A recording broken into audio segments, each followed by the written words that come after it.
Friends, Greg Newmaster coming at you again with another action figure review. Today I have Star Wars, the Vintage Collection. In my opinion, the best collection. Grand Inquisitor from Obi-Wan Kenobi. The series, if you like the video, please like and subscribe and help me to build my channel.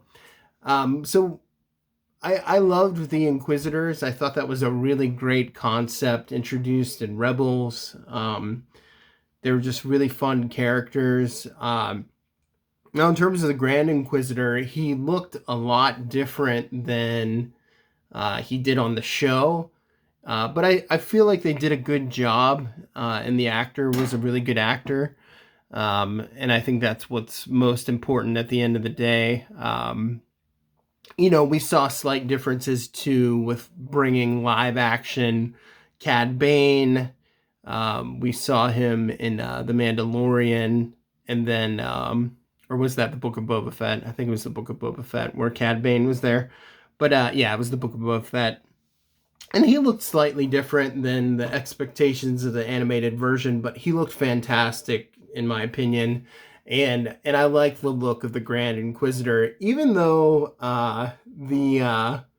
it was the same species. Obi-Wan interacts with him in episode 3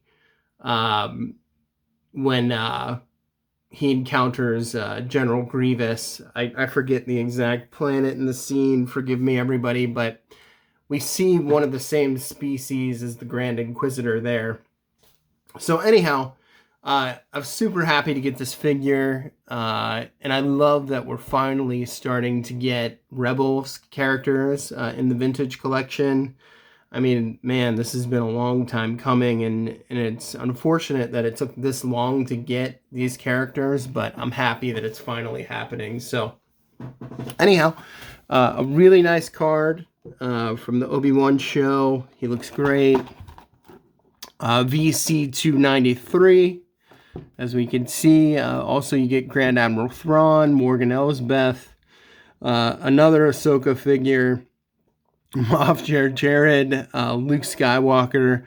This Luke figure is phenomenal. This is the best articulated Luke Skywalker figure ever made, in my opinion. Now they just have to go one step further and give him his Jedi robes, and this would be the perfect Luke Skywalker figure. Boba Fett in the Tusken gear and the HK-87 assassin droid. Alright, so I already cut the pill. I'm going to pull him out. And let's get a good look at him. So let's look at the lightsaber right off the bat. It's the double-bladed helicopter lightsaber. They sort of do like a penguin thing where they fly with the helicopter lightsaber, the way the Penguin in Batman would fly with his umbrellas. But that was fun. They rotate and spin. You know, if they really wanted to take it the next level, they'd put like a rotation piece of articulation on there. Not that they need to, because you could do it with the wrists, but that would have been cool. I love the metallic paint. So let's compare. Here's Reva and her lightsaber, her Inquisitor lightsaber. And yeah, some slight differences, but looks really good. Reva, not one of the most favored characters in Star Wars lore, but the Grand Inquisitor is. What else do we get? We get a unignited blade. It's taped in there pretty good, so I gotta cut it out. Let's try not to damage this. Okay. Oh, cool. And there's ports on there too, so it looks like you can port it onto his belt or back somewhere. Once I pull the figure out, we can see where you can do that with. So here's the unignited blade, which is awesome. And then let's pull him out. Nice. So there is a port on the back, and we can just plug that in like so. I love that. That's great. That's awesome. I love the soft goods cape. I'm glad they're starting to get the picture.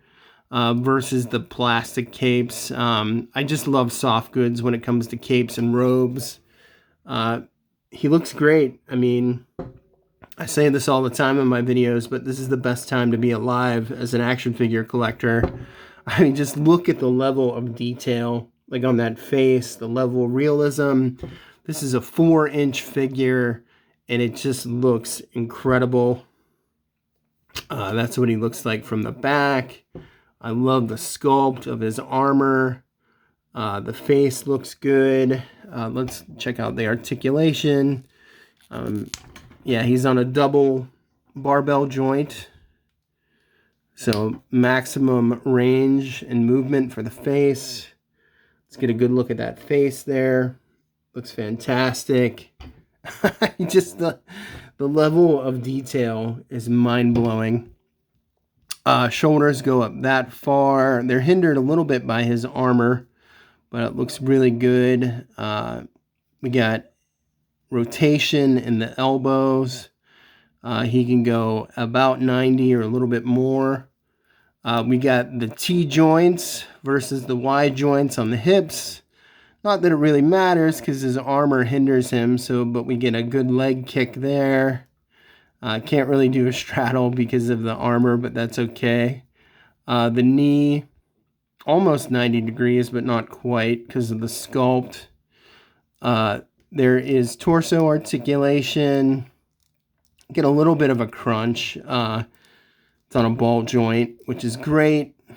Just like classic G.I. Joe articulation, which I love. We got a hinge on the ankle, pivot, which is perfect. I mean, the articulation is perfect now at these scales. As long as they don't use the Y joints in the hips, it's perfect. What do we got? We got the horizontal hinge in the wrist, which would be appropriate for this figure. We also have rotation, obviously, but it's appropriate, even though I typically like the vertical hinge joint. But it makes sense for this figure because it's a double-bladed lightsaber, and yeah, so the wrist doesn't rotate easily, so you can't get that rotate effect that they use, like the helicopter effect, but that's okay. The hinges, or the joint is pretty tight in the wrist, but looks really good. Some nice dynamic posing. You get the unignited lightsaber, which I love. You know, with Reva, they gave her two like half lightsabers. They didn't do that with the Grand Inquisitor. Not really a big deal, but I don't know, would have been nice. But anyhow, so we got Reva here. I would have preferred the female Inquisitor, or the other Inquisitor with the pirate hat, because he just looks awesome. But such a great figure. Highly recommend it. If you like the video, please like and subscribe. We got the Grand Inquisitor Star Wars Vintage Collection. God bless you all, and peace.